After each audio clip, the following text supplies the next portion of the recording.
자, 포트의 참견으로 여러분의 사연과 포트 점검을 의뢰를 해주시면 전문가분들께서 포트의 참견을 통해서 부자 포트로 대변신을 시켜드리겠습니다. 자, 돈이 모이는 포트와 함께하고 싶으신 분들은 현재 화면에 나가고 있는 메일 주소로 보유 종목 등을 적어서 보내주시면 되겠습니다. 자, 그리고 메일은 24시간 열려 있으니까 많은 분들의 참여 기다리고 있겠습니다.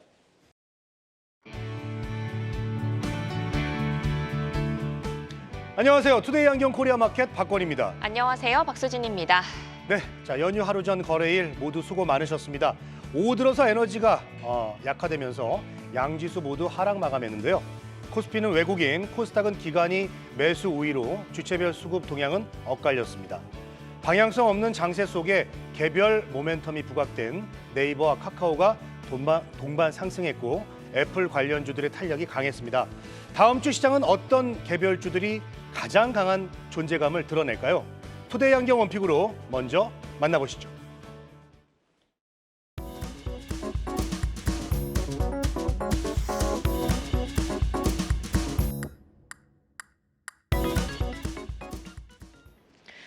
오늘 투데이 안경 원픽은 삼성전자, SK하이닉스 차세대 AI 메모리 경쟁, 소부장주 다시 달릴까입니다. 삼성전자와 SK하이닉스가 생성형 AI 중심의 성장으로 하반기부터 메모리 업턴 본격화에 대한 자신감을 피력했는데요. 삼성전자는 세계 최초로 HBM3 12단 제품 양산을 준비 중이고 SK하이닉스는 HBM 물량이 2025년까지 대부분 완판됐다고 밝힌 가운데 최소 2배 이상의 생산 능력을 위해 증설 중입니다. 양사는 또 차세대 기술로 CXL에 주목하고 본격적인 시장 경쟁에 나서고 있는데요. 오늘은 이성훈 글로원 파트너스 이사와 함께 자세히 얘기 나눠보겠습니다. 어서 오세요. 안녕하십니까. 네, 삼성전자와 SK하이닉스가 나란히 1분기 어닝 서프라이즈를 기록을 했습니다. 컨콜에서 AI 메모리 시장에 대한 관심이 컸는데요. AI 메모리 성장세가 하반기 메모리 업황의 본격 회복을 이끌 수 있을까요? AI 메모리 같은 경우는 TSMC의 실적 발표 이후에 우리가 컨퍼런스 콜을 통해서 또 한 번 강조가 되었습니다. PC라든지 스마트폰에 관련된 메모리 같은 경우는 수요가 좀 더딘 반면에 AI 기반의 반도체 같은 경우는 수요 같은 경우가 전체 D램 중에서 이제 한 30% 이상까지 차지를 하는 현상이 나타나면서 시장의 수요의 중심이라는 말씀을 드릴 수 있겠습니다.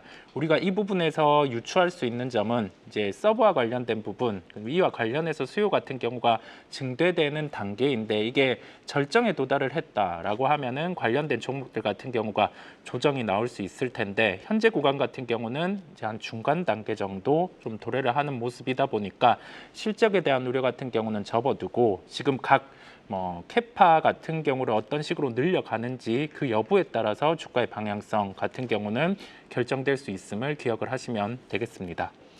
네, 특히 HBM 수요와 수주 추이에 대한 관심이 컸습니다. 현재 양사의 시장 점유율과 수주 현황은 어떤지 궁금한데요. 5세대 HBM 양산 돌입 시 현재 좀 한 발 뒤처져 있는 삼성전자의 우위를 예상해 볼 수도 있을까요? 이게 시간의 문제기는 한데 지금 진행 같은 경우를 놓고 어느 정도가 되었는지를 판가름해 볼 수 있는 거는 콜 테스트 같은 경우의 통과 여부임을 말씀을 드릴 수 있겠습니다. 전체 시장을 놓고는 뱅크 오브 아메리카 같은 경우가 2027년까지 27조 원 규모의 성장을 예측을 했습니다. 이 부분은 연평균 20% 이상 성장이 나오는 부분을 대입을 할 수 있겠고요. 그러면 이 부분은 주도 업종에 대한 성장 요건 같은 경우에 부합한다라고 말씀을 드릴 수 있겠습니다. 그러면 HBM 관련해서 지금 시장 점유 단계가 어떤 식으로 나타나는지를 체크해 볼 텐데 SK하이닉스 같은 경우는 시장 점유율이 53%, 삼성전자, 마이크론 같은 경우는 각각 35%, 9% 정도를 차지를 하고 있습니다. 이 부분에 대해서 시장의 점유율 역전 현상 같은 경우는 HBM3 기점으로 콜 테스트 같은 경우가 삼성전자 기준으로 어떻게 통과를 하는지 여부에 초점을 맞춰서 살펴볼 필요가 있겠고요. 이 예정 같은 경우가 한 5월에서 6월 정도 통과가 결정될 것으로 보입니다. 이게 현재 예정된 진행대로 나타난다라고 하면은 시장 점유율을 좀 늘릴 수 있겠고 그렇지 않고 이게 좀 지연이 된다라고 하면은 SK하이닉스의 시장 점유율이 늘 수 있음을 말씀을 드립니다. 네, 삼성전자의 HBM3E의 퀄 테스트 통과 여부에 따라서 이 3전의 시장 점유율 성장을 가늠해 볼 수 있겠다 이런 말씀 해주셨습니다. HBM을 이을 차세대 기술로 CXL도 주목을 받고 있습니다. 이미 본격적인 시장 경쟁에 나섰는데요. CXL과 HBM 어떤 차이가 있는지 또 현재 개발 속도는 어느 정도일까요? 우리가 보통 어떤 제품이 생겨나거나 인터페이스가 생겨났을 때는 우리가 인식을 하고 나서 이 쓰임 형태가 나타날 수 있는 시기에 실제 쓰임이 나오게 됩니다. CXL 같은 경우는 지금 데이터 센터의 응용 처리 증가 단계 안에서 전력의 소모 같은 경우가 기존 대비해서 한 30% 이상 기본적으로 늘고, 여기 더해져서 기존의 DDR 인터페이스 같은 경우는 메모리에 대한 추가 개수에 대한 제한이 있습니다. 그렇다 보니까 차세대 기술 같은 경우를 대입을 해야 되는데 이게 이제 CXL 같은 경우가 가능한 부분이겠고요. DDR 규격 같은 경우는 CPU와 DRAM 사이에 채널 문제가 있습니다. 그렇다 보니까 우리가 차세대로 나아가기 위해서는 또 다른 규격을 갖춘 하나의 주체가 필요한데, CXL 같은 경우는 호환된 규격을 통해서 CPU와 DRAM 차이의 채널 문제 같은 경우를 보완하는 역할을 가지고 있습니다. 그래서 이게 진행된다라고 하면은 HBM과 그다음에 가속기 이 부분을 놓고 조금 더 효율성이 발생할 수 있음을 우리가 알 수가 있겠고, 이런 쓰임 형태 같은 경우가 인지가 된 상황이다 보니까 지금 관련해서 좀 상용화 관련된 기술 개발을 계속 추진하고 있는 것으로 보입니다. 네, 이렇게 경쟁이 치열해지다 보니까 삼전과 SK하이닉스뿐 아니라 인텔과 마이크론 등 글로벌 빅테크사의 경쟁도 치열해지고 있습니다. 해외 업체들의 추격 속도나 경쟁력은 어느 정도로 보시는지 궁금한데요. 현 시점에서 경계하면서 지켜봐야 할 이슈가 있을까요? 최종 단계에 갔을 때는 시장 점유율 격차가 축소가 예상이 됩니다. 엔비디아 같은 경우도 가속기를 중심으로 해서 지금 시장 점유율을 대부분 가지고 가고 있는 상황인데, 이게 학습용에서 추론용으로 넘어가는 단계에는 가속기로만은 좀 한계가 있다 보니까 우리가 삼성전자에서 개발하고 있는 마 시리즈라든지 기타 개발하고 있는 기업들에서 어떤 제품을 내놓는지에 따라서 좀 갈릴 수가 있다라고 생각을 해볼 수 있는데, 지금 시기를 놓고 봐서는 시장 점유율을 놓고 이렇게 좀 추측을 하는 부분은 시기상조라는 말씀을 드립니다. 왜냐하면 실제 가속기의 단가 같은 경우가 차세대 시리즈로 넘어갈 때 직접적인 주체가 단가 하락을 했죠. 그렇다 보니까 이 부분에 대해서 엔비디아에서는 그만큼 판매가 늘 수 있는 그런 기술력을 갖추고 있다는 거예요. 경쟁업체 같은 경우가 이 정도 가격에, 이 정도 스펙에 이 갖춘 제품 같은 경우를 내놓기 힘들다는 거죠. 그렇다 보니까 현재 구간에서는 아직 시장 점유율을 논하기에는 시기상조라는 말씀을 드리고요.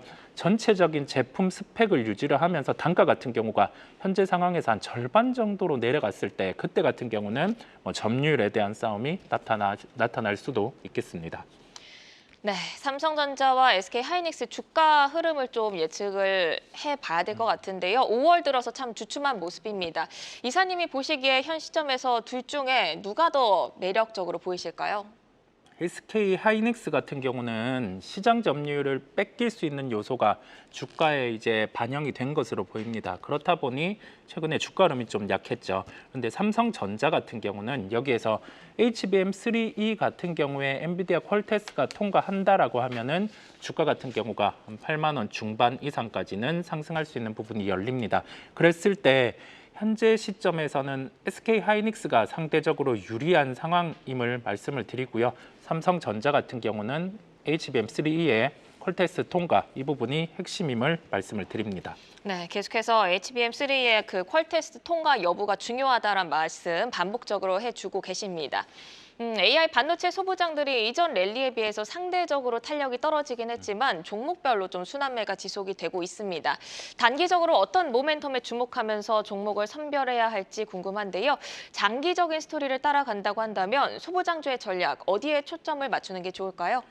최근에 종목들이 강했던 특성들을 살펴보면 미세화 부분, 그다음에 여기 더해져서 국산화 부분 두 가지로 요약을 해볼 수 있겠습니다. 이 부분의 핵심은 HBM, 그다음에 선단 공정 같은 경우가 핵심임을 말씀을 드리고요. 선단 공정을 놓고는 이제 미세화를 놓고 EUV 장비 이 부분이 부각이 가능한 구조고, 그다음에 HBM과 관련해서는 본딩 장비 같은 경우가 핵심입니다. 그렇다 보니까 한미 반도체라든지 아니면 SNS텍, FST 이런 종목들 같은 경우가 가능성이 열려 있다 보니까 주가 반응들이 좀 강했어요. 그런데 이 부분을 놓고 현재 실적 대비해서 주가가 좀 빠져 있는 쪽 같은 경우를 좀 선제적으로 진입을 할 필요가 있겠고, 그런 종목들을 추려 본다라고 하면은 국산화에 대한 부분까지 좀 돼질 수 있을 것으로 보입니다. 테크잉이라든지 DI 이런 종목들 같은 경우를 선별해서 좀 살펴보시면 되겠고, 특히 검사 장비 쪽과 관련해서 국산화 기술을 먼저 추진하는 기업 같은 경우는 현재 발생하는 이익 대비해서 한 50% 정도의 영업이익 증대도 가능함에 따라서 그런 기업들이 실제 수주가 나타난다면 주목하시면 되겠습니다. 네, 미세화 그리고 국산화에 초점이 맞춰진 종목들을 선별해 보자란 말씀 들어봤고요. 그렇다면 반도체 소부장주 가운데서 이성홍 이사의 탑픽 종목 들어보겠습니다.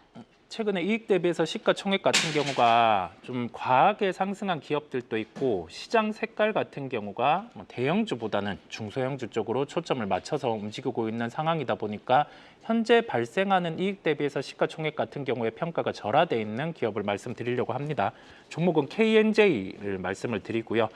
이제 일반적으로 D램, 낸드 이 사이클 안에서 이제는 출하량이 증대할 수 있는 요인이 2분기, 3분기 이 단계로 발생을 할 것으로 보입니다. 그랬을 때 웨이퍼 투입량이 증가할 때 SiC 포커스링 부분 같은 경우에 매출이 확대가 가능합니다. 이건 비례해서 매출 증대가 가능하기 때문에 KNJ 같은 경우는 기존의 업체와는 다르게 반도체 제조업체로 직납하는 구조다 보니까 마진 같은 경우도 좀 우월성이 있습니다. 그래서 전공정단에서 출하량의 확대 같은 경우에 직접적인 수혜를 볼 수 있기 때문에 KNJ 같은 경우를 관심을 가지시면 되겠습니다.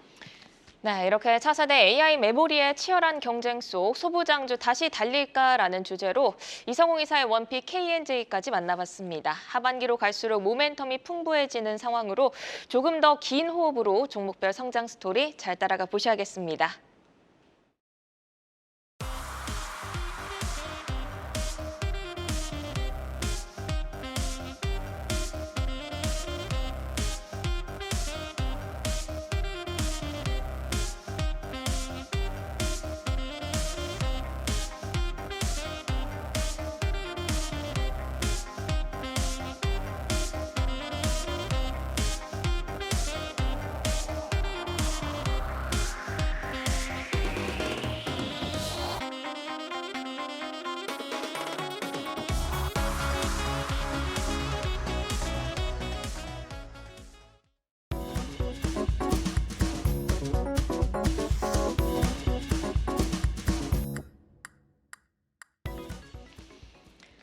네, 주요 일정을 통해 승부처 시기와 종목을 발굴해보는 다음 주 승부처가 될 일정부터 함께 만나보시죠.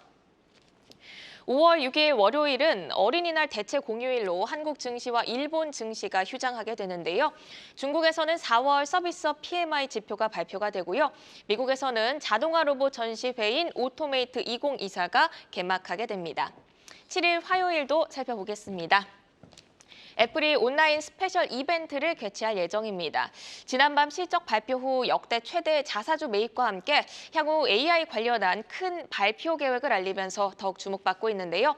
애플 관련주들의 연속성을 결정할 빅 이벤트로 꼭 체크해 보셔야겠습니다.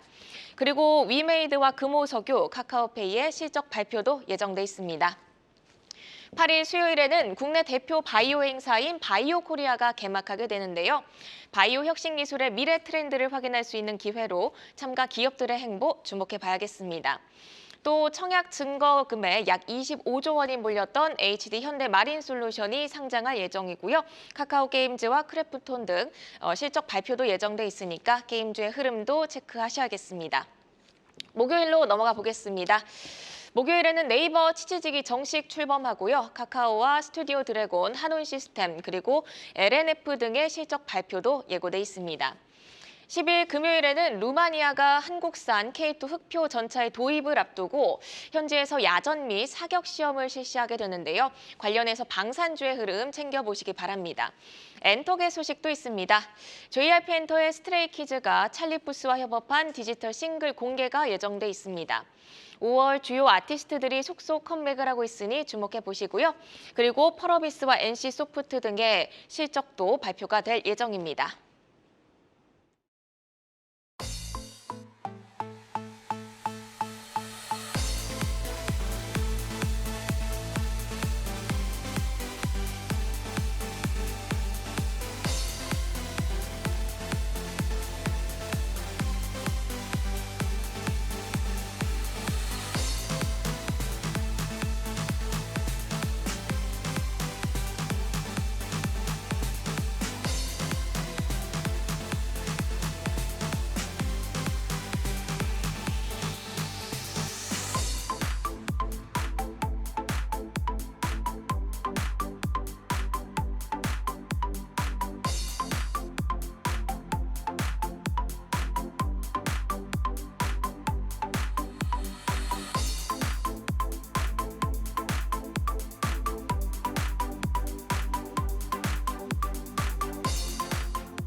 주요 일정을 통해서 시기와 종목을 발굴해보는 시간이죠. 다음 주 승부처입니다. 자, 두 분 함께하겠습니다. 이창환 하이투자증권 강북 WM센터 부장 그리고 곽영훈 주식투자연구소 대표 함께합니다. 자, 두 분 어서 오십시오. 네, 안녕하십니까. 반갑습니다.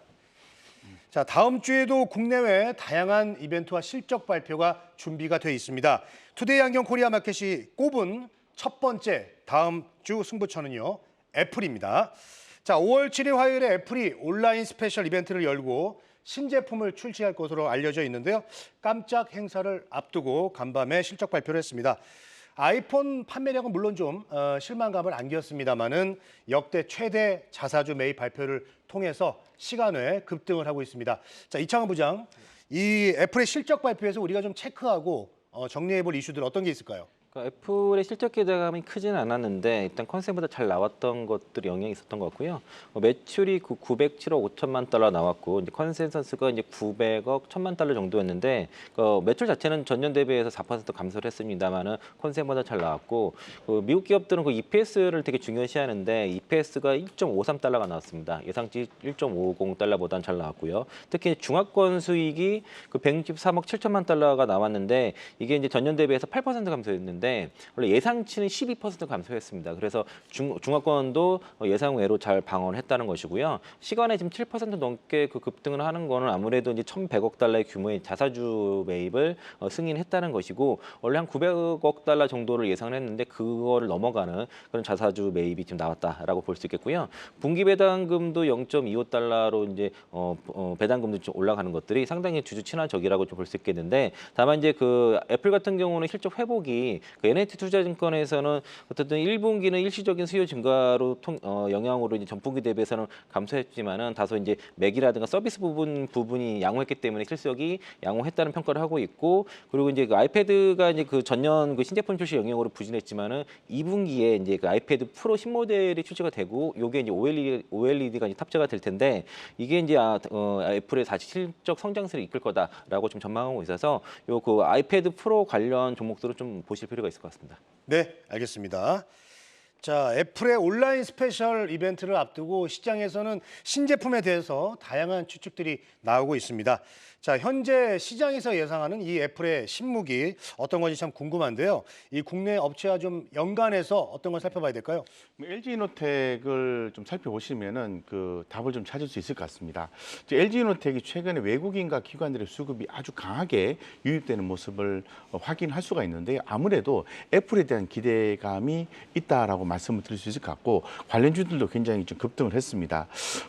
잘 아시는 것처럼 전일에 미국에서 애플의 실적을 발표를 앞두고 그동안에 많이 빠졌었는데 굉장히 강한 순매수세가 유입되면서 주목을 받았던 부분이 온 디바이스 AI 기대감이거든요. 여기서 답이 하나 나오는 겁니다. AI라는 거죠. 그래서 지금 LG이노텍 같은 경우에 주가가 그동안에 빠졌던 이유를 좀 살펴보면 일단 아이폰 판매량이 감소입니다. 이 감소가 있었고요.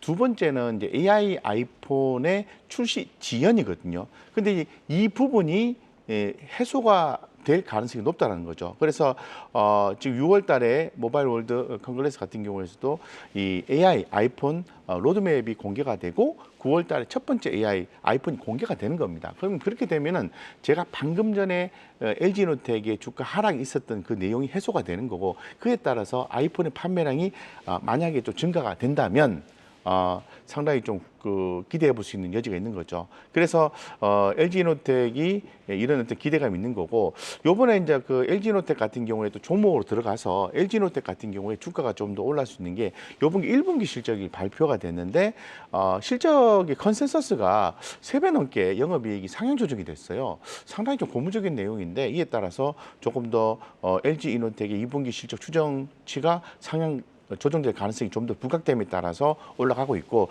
더불어서 하나 더 말씀드리면 유리기판 사업에 진출한다는 거거든요. 결론적으로 이 애플 관련해서는 이 AI 아이폰에 대한 기대감이 있다라고 정리를 하시면 되고요. 그럼 관련해서 LG이노텍을 봐야 되는데, LG이노텍은 2분기 실적이 좋아질 것이다. 그리고 AI 아이폰이 출시가 되면 주목받을 것이다. 유리기판 사업에 진출하는 모멘텀도 신사업 모멘텀을 가지고 있다. 이렇게 정리를 하시면은 깔끔하게 정리가 되는 것 같습니다. 네. LG이노텍이 그동안 아이폰 판매량이 좀 저조하고 AI 아이폰 출시 지연으로 계속해서 주가가 눌려왔었는데, 이런 상황이 해소되면서 최근 9거래 연속 빨간불을 켜고 있습니다. 실적도 좋아질 것이기 때문에 계속해서 지켜보자라는 의견 들어봤고요. 다가오는 6월에 애플의 연례 세계 개발자 컨퍼런스도 열리게 됩니다. 팀쿡 애플 CEO가 2분기 실적 전망치를 발표하지 않는 대신에 다음 주에 온라인 이벤트 그리고 6월 연례 개발자 컨퍼런스에서 AI와 관련해서 큰 발표 계획을 갖고 있다라고 밝혔습니다. 5월과 6월에 애플 관련주들이 좀 주목받을 수 있는 계기가 될 수 있을지 궁금한데요.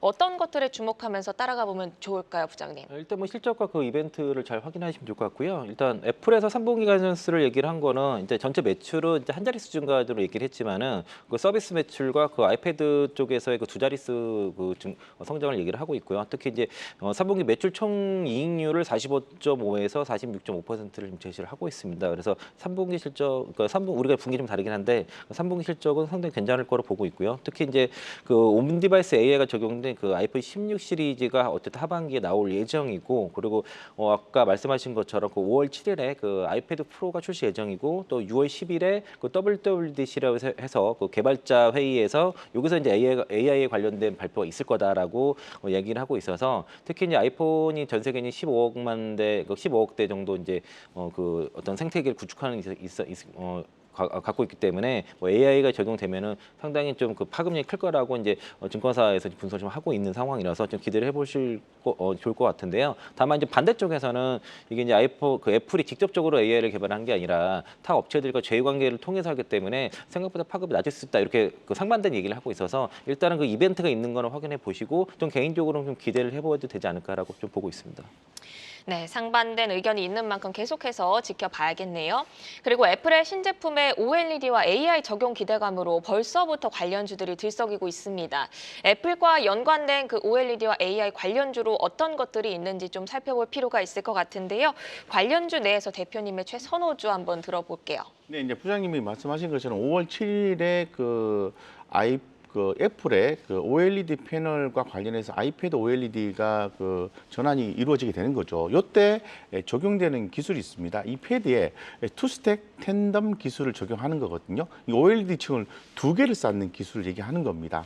그래서 상당히 이런 부분이 좀 주목이 되면서 좀 최근에 OLED가 주목받고 있는데, 이러한 그 애플의 이제 OLED 호재와 더불어서 함께 이 발광 재료 수요량이 2028년도까지 연평균 7.9% 증가할 전망으로 삼성전자 갤럭시 보급형 제품의 리지드 OLED 적용으로 리지드 OLED의 출하량도 증가하게 되는 거죠. 따라서 쉽게 말씀드리고 싶은 건 뭐냐면은 OLED 관련주에 대해서 저 주목이 되겠구나라고 생각이 듭니다. 그러면은 이제 OLED 관련주 대장주 성격을 보면은 최근에 올라와 있는 선희 시스템이라든가 덕산 네오록스, 이녹스 첨단 소재 이런 것도 봐야 되는데, 뭐 선희 시스템은 많이 올라왔으니까 저는 이녹스 첨단 소재에 못 올랐습니다. 못 올랐기 때문에 좀 보자, 이런 취지로 좀 말씀을 좀 드리고 싶어요.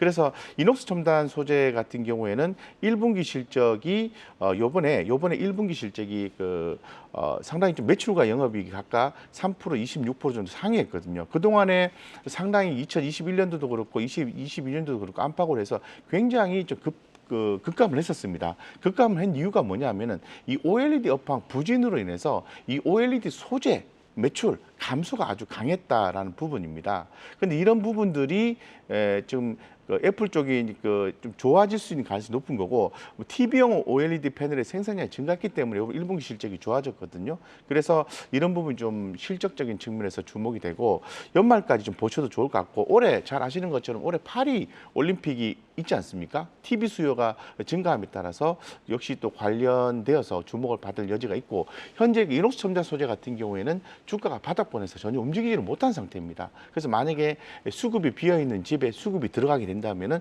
주가는 좀 강하게 올라갈 가능성도 염두에 둘 필요가 있다라고 말씀드리겠습니다. 네, 알겠습니다. 자, 주목해 볼 만한 OLED 관련주 살펴봤고요. 자, 투데이 안경 코리아 마켓이 꼽은 다음 주 승부처 두 번째는 바로 게임이 되겠습니다. 자, 8일 수요일에 넷마블의 이 나 혼자만 레벨업 어라이즈가요.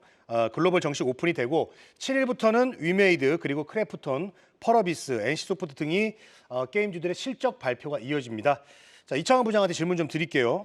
먼저 이 넷마블의 나 혼자만 레벨업 이게 이제 인기 웹툰 IP를 기반으로 한 작품인데요. 글로벌 시장에서도 큰 관심을 갖고 있는 그런 상황입니다. 자, 사전 분위기 봤을 때는 어느 정도 흥행이 될지 궁금하네요. 이게 이제 그 애니메이션 이전에 원래 그 현대 판타지 웹소설이거든요. 이게 이제 우리나라 그 추공이라는 분이 쓰신 건데 이게 이제 전 세계 누적 조회 수가 143억 뷰입니다. 그래서 엄청난 기록을 보유한 거를 이제 그 2018년 3월부터 이제 2021년 이제 연말까지 그 이제 카카오 페이지에서 웹툰으로 연결되면서 엄청난 인기였고 이게 그 액션 RPG 게임을 이제 나 혼자만 레벨업 어라이즈가 이제 라운 랩이라고 많이 약자들 얘기를 하는데요.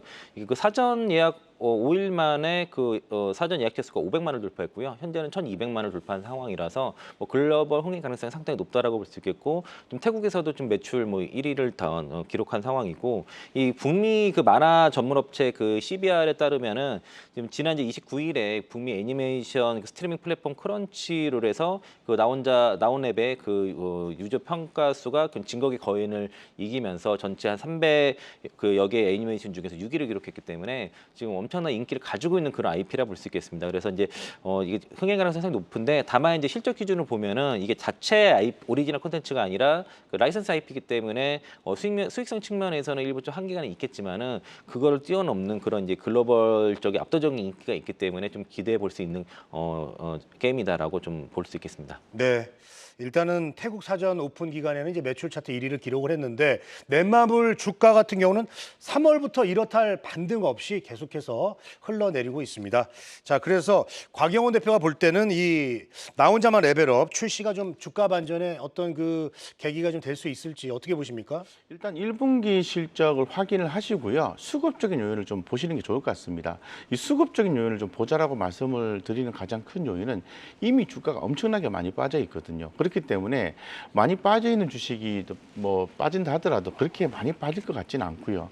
그래서 지금 현재 상태에서는 최근에 그 뭐 실적 단위라든가 그리고 시장에서 의견들을 좀 고려해서 말씀을 드리면 1분기 영업 이익 같은 경우, 매출 같은 경우에는 컨센서스를 하회할 것으로 예상하고 있는 거죠. 근데 하회 예상이 예상한 대로만 나와주면 어느 정도 유지가 될 것 같은데, 더 많이 하회하게 되면은 주가는 한 단계 레벨 다운이 될 수도 있다는 거고, 이 목표 주가도 최근에 하향 조정이 또 나왔습니다. 그렇기 때문에 이거 이후에 보자라는 거죠. 왜냐하면은 올해 2분기부터 좀 개선이 될 것이다라고 시장에서는 좀 보고 있기 때문에 또 하반기에 또 신작 라인업 같은 경우에도 좀 상당히 또 기대가 또 될 수도 있다라는 얘기도 있고요. 그래서 이 매출과 영업이익 이런 부분들 추정치가 어떻게 나올 건지에 대해서 봐야 되고, 이 부분이 이제 그 작용함에 따라 주가 변동성이 나올 수 있거든요. 그래서 기존에 이제 보유하신 분 입장에서는 굳이 뭐 손절을 하거나 그럴 이유는 없고요. 이제 신규로 접근하시는 분들 입장에서는 굳이 이렇게 빨리 접근하시는 것보다는 지켜보고 수급이 좀 이렇게 들어오고 이렇게 하면은 그때 좀 접근하시는 게 맞고, 이 게임주 전체적인 업황은 좋지 않으니까 좀 지켜보자 정도로 좀 말씀드리겠습니다. 네, 보유자분들은 지켜보고 신규 매수도 좀 관망하는 쪽으로 말씀을 주셨습니다. 사실 올해 게임주들이 어느 때보다 신작에 대한 기대감이 크게 형성이 됐었는데요. 대형 신작 발표가 기대에 미치지 못하면서 향후 이 신작 기대감도 약화가 되고요. 지난 4월 말에는 52주 신저가가 속출했었습니다. 게임주에 지금 필요한 반전 포인트, 부장님 어떤 게 필요할까요? 그러니까 예전 한 10년 전만 해도요. 그 신작 모멘텀만 가지고도 주가는 움직였고 그 신작 발표 전에 이제 매도하게 되면 수익을 나는 경우들이 많았는데 지금은 이제 신작 모멘텀도 있어야 되고 요게 따른 그 글로벌 흥행과 그에 따른 실적도 같이 보여줘야 됩니다. 그래서 이제 실적을 확인하면서 주가에 반영되는 것이고 게임 업체만큼 실적에 민감한 그런 산업도 별로 많지 않습니다. 굉장히 민감한 실적 굉장히 민감하게 움직이기 때문에 어쨌든 그 게임의 흥행에 따른 실적을 반드시 확인해야 된다는 것이고요. 또 이제 최근에는 뭐 크래프트 같은 그 자사주 토각 같은 이런 이제 그 주주 환원 정책도 펼치는 거 기업들도 좀 잘 보시면 좋을 것 같아서 일단 신작 모멘텀만으로는 주가 움직이기 힘드니까 발표 이후에 그런 그 매출 순위라든가 이런 것들을 다 확인해야 된다라고 의견 드리겠습니다. 네, 7일에 위메이드를 시작으로 다음 주 게임주의 실적 발표가 또 집중이 되어 있습니다. 작년 4분기 성적표를 보면요, 업체별로 좀 차별화 흐름이 강했는데 올해 1분기에도 게임주의 그 실적 양극화 현상이 이어질지가 궁금하거든요. 실적 측면에서 가장 기대가 되는 기대주, 부장님 어떤 거 보고 계세요? 당연히 실적으로는 크래프톤이 압도적일 수밖에 없고요. 이제 위메이드 같은 경우는 대규모 적자가 1분기 예상이 되지만 크래프트 같은 경우는 또 호실적 예상이 되는데 지금 그 미래에셋에서 최근에 나온 리포트를 보니까 올해 이제 그 매출 컨센서스가 시장에서는 5,700억에 영업이 2,420억을 보는데 미래에셋에서는 매출에 그 5,890억에 그 영업이 2,600억을 보고 있어서 컨센서스 상회할 걸 일단 보는데요. 또 이제 자사주 소각에 따른 그 유통 주식도 감소를 했기 때문에 최근에 목표 주가를 이제 3% 상향해서 34만 원까지 제시를 하고 있고 또 이러한 이제 호실적의 배경에는 PC 부분의 성장을 먼저 꼽았고요. 또 2분기에도 1분기 못지않은 그 PC 트래픽 동접자 수를 70만 명 정도 수준을 예상하고 있고 또 이제 프로모션을 점진적으로 이제 정상화하기 때문에 지금 최근에 중국 매출 감소 때문에 주가 좀 영향을 받았는데 이 부분도 완화가 될 것이고요. 밸류에이션을 그 얘기를 하는데 지금 12개월 그 선행 PR이 한 16배까지 낮아진 측면에서 뭐 게임주 20배 밑에는 뭐 싸다는 그런 업계 평가가 있기 때문에 업종 내에서 가장 탑픽 가장 매력적이라고 지금 증권사에서 제시하니까 뭐 미래에셋 증권 리포트 다시 한번 참고해 보시면 좋을 것 같습니다. 네, 알겠습니다. 실적 측면에서는 이제 기대주로 크래프톤을 뽑아주셨습니다. 자, 투데이 안경 코리아 마켓이 뽑은 세 번째 다음 주 승부처로 넘어가도록 하겠습니다. 주인공은 바로 바이오입니다. 자, 8일 수요일부터 10일까지 바이오 코리아 2024가 코엑스에서 열립니다. 자, 이창원 부장, 이 어떤 행사인지 또 궁금하고요. 국내 업체들 또 어떤 업체들이 또 참여합니까? 그 바이오 코리아 2024는 그 바이오 헬스 그 관련 기업들과 연구 자원 연구 기관들, 유관 기관들이 이제 참여하는 국내 최대 국제 컨벤션 행사고요.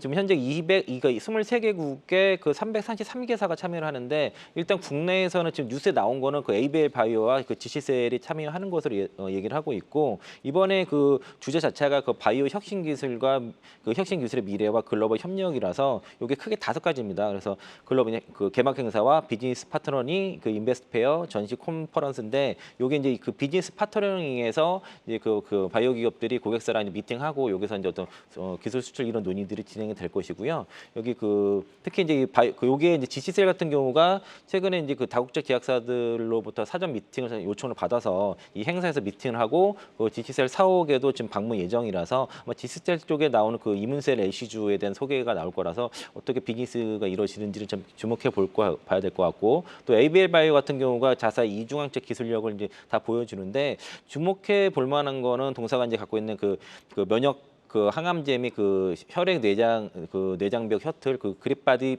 B에 대해서 포스터 소개를 하는데 이걸 좀 주목해 보시면 될 것 같고 그 그랩바디 T 같은 경우도 그 T를 이용한 뭐 파이프라인 뭐 ABL 그 111, 103, 105 등을 다 소개를 하니까 ABL 바이오와 그 GC셀을 좀 주목해 볼 필요 있을 것 같습니다.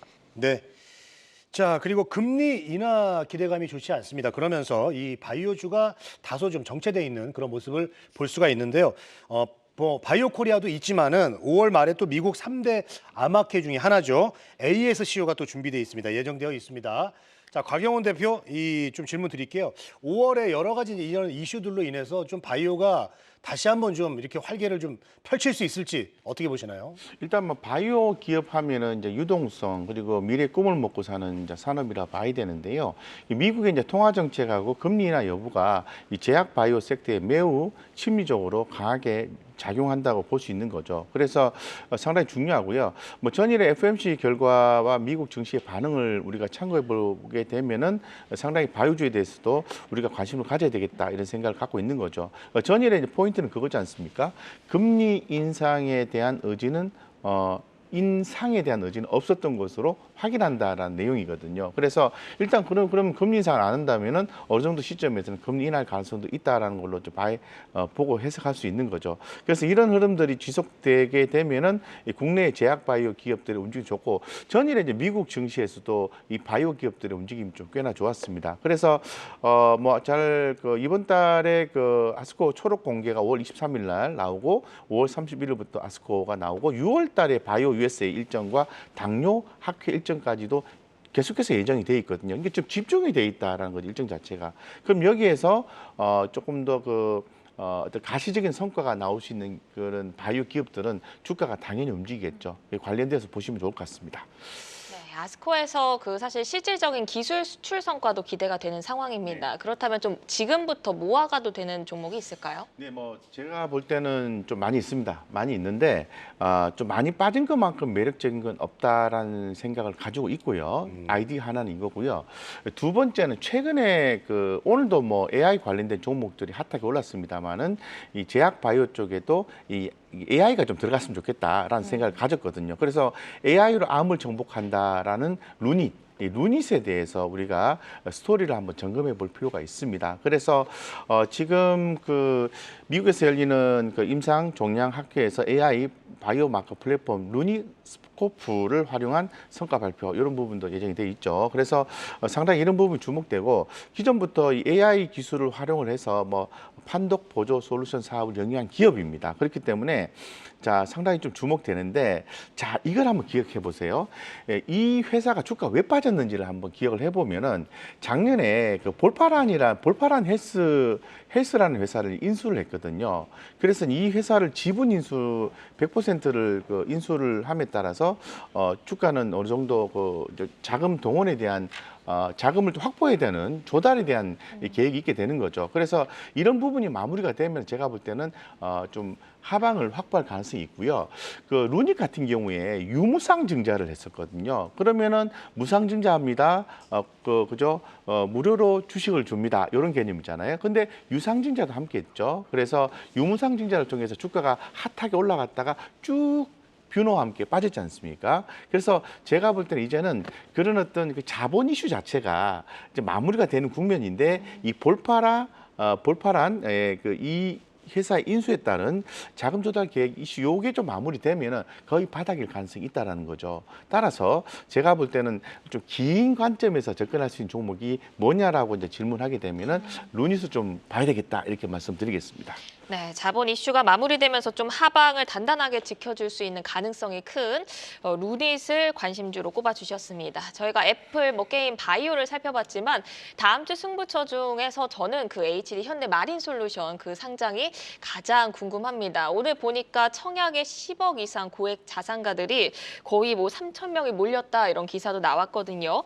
상장 첫날의 분위기를 어떻게 예상하시는지 또 관련 섹터의 영향 어떻게 될까요, 부장님? H마린 현대마린 솔루션이 지금 등치가 크기 때문에 상장되면 그날 좀 장이 좀 안 좋을 수 있습니다. 이쪽으로 자금이 좀 쏠릴 수가 있고요. HD 현대마린 솔루션이 2017년도에 현대중공업이 지주사 체제 전환할 때 그때 이제 선박 AS 사업부를 물적 분할해가지고 때는 이제 HD 현대 자회사인데 일단 H 현대 지분율이 62%입니다. 그리고 이제 유통 물량 같은 경우가 거의 15% 이하로 한 13% 정도 수준, 12.9% 수준이기 때문에 아마 유통 물량은 적어서 아마 급등이 나올 것 같고요. 또 이제 기관 청약 같은 경우도 지금 밴드 상단을 거의 다 100% 이상 썼거든요. 그 상단 가격이 83,400원 이상 썼고 특히 연기금에서 10만 원 선을 썼기 때문에 흥행을 분명히 할 것 같고요. 그리고 이제 6개월 동안 락업 걸린 게 그 45.1%, 3개월 확약이 57%, 6개월 이상도 23%인데 다만 이제 외국인들이 이제 의무 보약 확약 비율이 6.2%밖에 안 되기 때문에 첫날 급등이 나오게 되면은 외국인들이 상당히 매도가 많아질 겁니다. 그래서 그거를 좀 유의하시고 가지고 계신 분들은 일단 첫날에 상당히 급등 나올 때 잘 차익을 하시는 게 좋을 것 같고요. 아마 이날은 다른 종목들이 지금 수급이 빠져나가면서 이쪽으로 몰릴 가능성이 상당히 높기 때문에 이날 그 상장되는 날짜 이날은 시장 좀 조심해야 될 거라고 말씀드리겠습니다. 네, 자 지금까지 다음 주 주요 일정을 통해서 승부처가 될 모멘텀 그리고 종목을 살펴봤습니다. 자 잠시 후 다음 주에 두 분의 승부처 유망주를 보여드리겠습니다. 시간의 거래 동향을 만나보는 이 시간의 단일가 시간입니다. 정유장 마감 후 오후 4시부터 6시까지 10분 단위로 시간의 단일가 거래가 이루어지는데요. 시간에서 어떤 종목들이 움직이고 있는지 함께 살펴보시죠. 먼저 시간의 단일가 코스피 상승률부터 보겠습니다. 현재 10개 종목 중 거래량이 유의미하게 실리거나 강하게 치고 올라오는 종목은 따로 없는데요. 가장 강하게 오르는 건 비비안이고요. 계룡건설과 우성단에서도 1에서 2%대 상승세 보이고 있습니다. 이어서 시간의 단일가 코스닥 상승률도 살펴보겠습니다. 시간의 개장 직후 상한가로 직행한 SGA 솔루션스 먼저 짚어보도록 하겠습니다. 장 마감 후에 과기부에서 주관하는 국책과제 연구기관으로 선정되면서 상한가에 진입해 있습니다. 현재 거래량은 6만 주를 넘어섰습니다. 이 밖에 윙스폿이 9% 상한가에 진입해 있지만 거래량이 조금 미비한 점 확인해 보시면 좋을 것 같고요. 또 카티스가 이 시각 현재 4%대 강세 흐름을 가져가고 있습니다. 오늘 스펙 상장한 기업인데요. 현재 15만 주 넘는 거래량을 등에 업고 이 시각 현재 상승을 가져가고 있습니다. 또 본네도 이 시각 현재 5%대 흐름을 가져가고 있네요. 화장품 제조업체로 현재 3,495원 선 지나가고 있습니다. 다음으로 이 시간의 단일가 코스피 하락률도 짚어보도록 하겠습니다. 가장 강하게 빌리는 종목은 현대홈쇼핑입니다. 51,600원으로 3%대 하락세를 가져가고 있고요. HLB 글로벌도 이름을 올렸네요. 1.3% 하락하면서 6,350원에 지나가고 있습니다. 또 대한전선이 오늘도 하락세를 보여주고 있습니다. 1.5%가량 하락하면서 3,160원으로 거래되고 있고요. 한컴 라이프케어도 소폭의 하락세를 그려내고 있습니다. 6,090원 거래되고 있습니다. 마지막으로 이 시간의 단일가 코스닥 하락률도 짚어보도록 하겠습니다. 우리바이오가 2%가량 밀리면서 2,735원 선에 거래되고 있습니다. 현재 3만 주의 거래량 끌어내면서 하락세를 그려내고 있고요. 이 밖에 PJ메탈단에서도 1.8%, S&W도 1.6% 내림세 보이는 점 확인해 보시면 좋을 것 같습니다. 이렇게 시간의 단일가 상승과 하락률 사기주들 체크해봤습니다. 이어서 시간의 단일가 특징주 탑5 통해서 더 자세히 짚어보겠습니다. 5위 열어볼까요? 5위는 D&D 파마텍입니다. 어제 상장한 3-4개 주로 이틀 연속 상승세를 이어갔는데요. 시간에서는 1%대 약세를 그리고 있습니다. 아무래도 상장한 지 얼마 안 된 기업이다 보니까 정보가 많이 없습니다. 또 어떤 점에 강점을 보유한 기업인지 향후 투자자들은 어디에 중점을 두고 전략을 세워야 할까요? 우리가 작년에 강했던 비만 치료제 관련해서 최근에 일라릴리라든지 노보노디스크가 다시금 부각을 받고 있는데 이게 좀 GLP-1 기전이라는 부분이 핵심입니다. 그렇다 보니까 이 기전을 바탕으로 사업을 영위하는 기업들 같은 경우는 주가가 한 번씩 반응하는 형태가 나타나는데 D&T 파마텍 같은 경우도 그러한 종류라는 말씀을 드릴 수 있겠습니다. 우리가 새로 상장을 했을 때 프리-IPO 단가 같은 경우를 고려할 필요가 있는데 프리-IPO 단가는 시가총액 6천억 정도였습니다. 그래서 시초 관련된 가격대가 시가총액 6천억 정도까지는 상승을 했었고요. 그리고 나서 주가는 빠지기 시작하면서 시가총액 4천억 정도까지는 지금 빠져 있습니다. 핵심은 GLP-1 기전으로 전임상 단계에서 경구용 치료제의 흡수율 같은 경우가 5%가 나타났습니다. 일라릴리 같은 경우는 0.05% 정도인데 이 부분을 비교해 봤을 때 이제 실제 임상 1상 이상 이렇게 이 단계로 가면서 실험을 했을 때 실제 데이터가 이 정도 나온다고 하면은 좀 게임 체인저 역할을 할 수 있는데 이게 어떻게 나오는지를 좀 봐야 할 것으로 보이고 신규 상장주의 특성상 가격대 같은 경우가 한 37,000원대 이 정도 가격을 지켜주는지 봐야 된다라는 말씀까지 드립니다. 네, 신규 상장한 종목일수록 이런 정보 경쟁이 이어지는 것 같습니다. 참고하셔서 투자에 활용하시면 좋을 것 같습니다. 이어서 4위 확인합니다. 4위에는 본드가 이름을 올렸습니다. 글로벌 헬스앤뷰티 화장품 기업으로 화장품 테마에 대표적으로 엮이는 종목인데요. 정규장에서는 2%대 약세 흐름 보여주더니 시가대에서는 20만 주 넘는 거래량으로 3% 강세 보입니다. 3위 보겠습니다. 3위에는 카티스입니다. 카티스는 공간인지 보안 플랫폼 기업으로 오늘 코스닥에 스펙 상장한 기업입니다. 오늘 26% 상승하면서 긴 음봉으로 그리면서 하락으로 마감을 했는데요. 시간에서는 5% 넘는 상승에 이 시각 6,000원 돌파했습니다. 2위도 확인합니다. 2위는 재룡산업입니다. 재룡산업은 재룡전기에서 인적 분할된 기업으로 주 고객사로 한국전력공사를 두고 있습니다. 강보합권으로 요 며칠 시장의 흐름을 탐색하더니 현재 3%대 오름세 가져가고 있습니다. 대망의 1위까지 확인하시죠. 1위는 드림CIS입니다. 드림CIS는 당뇨와 비만 치료제를 제작하는 기업인데요. 정규장 급등에 이어서 시간외에서도 상승 탄력을 이어가고 있습니다. 다음 주에도 랠리를 이어갈 수 있을 걸로 보시나요? 주가가 워낙 빠졌었다가 지금 같은 경우는 지분 투자를 한 기업의 기술 같은 경우가 부각됨을 알 수가 있습니다. 당뇨 치료제와 관련된 신약 개발 이 부분과 관련해서 바이오 벤처인 G2G 바이오의 전략적인 투자를 단행을 했고요. 이 부분은 당뇨 및 비만 치료제와 관련된 임상 진행 단계에서 기술 수출이라든지 아니면 코스닥 상장을 추진할 것으로 보입니다. 그래서 드림 CIS 같은 경우도 좀 부각이 되는 모습이고 시간의 상한가 도달을 했기 때문에 다음 주에는 갭상승 가능성이 높음을 열어두겠습니다. 네, 1위에 랭크된 드림 CIS까지 들어봤습니다. 말씀 감사하고요. 이렇게 시간의 특징주 5위부터 1위까지 글로벌 파트너스 이상홍 이사와 함께 얘기 나눠봤습니다. 고맙습니다. 네, 이제 두 분의 다음 주 승부 종목을 알아보겠습니다. 화면으로 보시죠. 네, 이창환 부장은 기아, 그리고 곽영훈 대표는 두산 로보틱스를 선택을 해주셨습니다. 자, 이창환 부장이 다음 주 승부처 종목 기아입니다.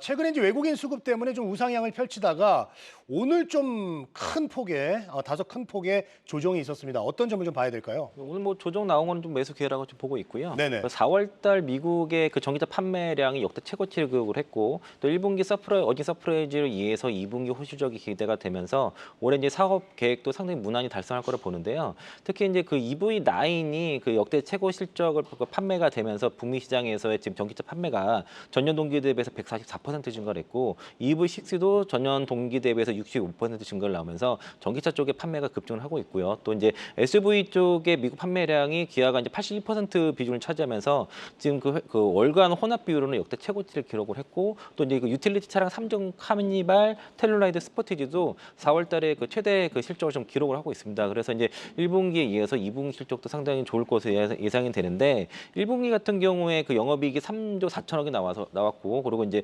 영업이익률이 무려 13.1%가 나왔는데요. 이게 이제 역대 그 최고 영업이익이 나왔는데 2분기도 역대 최고 영업이익이 나올 것으로 좀 그 DB금융투자에서 지금 예측을 하고 있고 시장 컨센이 2분기도 3조 정도 영업이익인데 3조 7천억 이상 좀 전망을 하고 있습니다. 그래서 1분기 호실적 이해서 2분기도 환율 효과도 있고 그리고 이제 그 회사에서도 이제 원가 제도 측면에서도 상당히 구조적으로 좀 경쟁력을 갖고 있어서 이런 고수익성이 계속 유지될 거라고 자체 평가를 하고 있기 때문에 1분기에서 2분기도 기대해 볼 만하고요. 올해 6월 달에 그 EV3가 국내에서 양산된 예정이고 내년에서도 그 EV4가 출시될 예정이라서 향후 대중전기차 라인업이 상당히 강화가 될 것이고 또 하이브리드뿐만 아니라 제가 가장 기대하는 게 2025년도에 그 기아의 그 PBV가 이제 사업이 본격화되고 있어서 현대차의 ST1과 더불어서 기아의 PBV는 상용차 시장을 상당히 장악할 수 있는 그런 차량이라 보고 있고요. 또 우리 그 자사주 소각 같은 경우도 올해 3분기에 나머지 다 100% 소각이 될 것으로 예상을 하고 있기 때문에 관심 가져보시면 좋겠고요. 저 하이투자증권에서 목표가 14만 원 제시해서 목표가 14만 원, 매수는 오늘 종가로 드리겠습니다. 네, 기아에 대해서 살펴봤고요. 이번에는 곽영훈 대표의 다음 주 승부처 종목 두산 로보틱스입니다. 어떤 점이 매력 포인트가 될까요? 일단 뭐 일정상의 이유를 좀 보시면 좋을 것 같습니다. 6월 30일에 고스트 로보틱스 지분 취득 완료가 되는 거죠. 그렇기 때문에 이제는 서서히 움직일 때가 됐고 지금 그 아무래도 또 두산 로보틱스 같은 경우는 협동 로봇이잖아요. 협동 로봇이 지금 가장 그 크게 이제 주목을 받고 있는 상황입니다. 해외 진출 확대 우리가 기대를 하고 있고요. 특히나 더 북미 법인 현지 판매 본격화, 유럽 지사 설립 이런 부분도 있고 국내 영업 확대라든가 신제품 출시를 통해서 라인업 확대를 하는 거죠. 자, 그러면 이런 내용을 가지고 좋아진다라는 내용인데 그러면 현상적인 측면을 한번 볼게요. 차트적인 흐름으로 봤을 때는 아직은 본격적으로 상승 흐름은 아니고 오늘 처음으로 21선이 딱 올라서는 날이에요. 그럼 수급적 요소를 보시면은 외국인은 한 달 동안에 13만 3천 주 매수했고요. 지난 일주일간 7만 1천 주 매수했는데 기관은 팔았다. 두 개 합산해가지고 순매수로 전환되는 시점이 강하게 수급이 붙을 것이다. 따라서 지금부터는 분할 매수 관점으로 대응하시면 좋겠다 이렇게 말씀드리겠습니다. 네, 다음 주 승부처 기아, 두산 로보틱스 만나봤습니다. 이창환 부장 그리고 곽영훈 대표 두 분 오늘 도움 말씀 고맙습니다. 네, 글로벌 증시 브리핑 전해드립니다. 오늘까지 중화권 증시가 노동절 연휴로 휴적인 가운데 이 시각 현재 항생지수가 1.4%로 3거래일 연속 상승세를 보여주고 있습니다. 다음 주 월요일 중국에서는 4월 차이신 종합 PMI와 제조업 PMI가 발표되는데요. 이번에도 경기 확장 국면이 확인이 된다면 투자 심리가 살아나면서 중국 증시의 도약을 기대해 볼 수 있겠습니다. 이어서 유럽 증시 개장 상황도 전해드리겠습니다. 닥스와 캐크 지수 모두 빨간불로 출발했네요. 강보합권으로 출발하긴 했지만 상승으로 방향을 잡았습니다. 우리 시장은 한 주를 마무리했지만 아직 미국 증시에서는 중요 지표들의 발표가 예정돼 있습니다. 오늘 밤 미국에서는 4월 고용 동향 보고서가 발표 예정돼 있으니 확인해 보시면 좋겠습니다. 또 잠시 뒤 유럽에서는 인플레이션과 긴밀한 상관관계를 갖는 3월 실업률이 발표됩니다. 지금까지 글로벌 증시 브리핑 이마영이었습니다. 투데이 안경 코리아 마켓은 방송 후에도 유튜브에 포트의 참견 검색하시면 만나보실 수가 있습니다. 오늘도 함께해 주신 여러분 고맙습니다.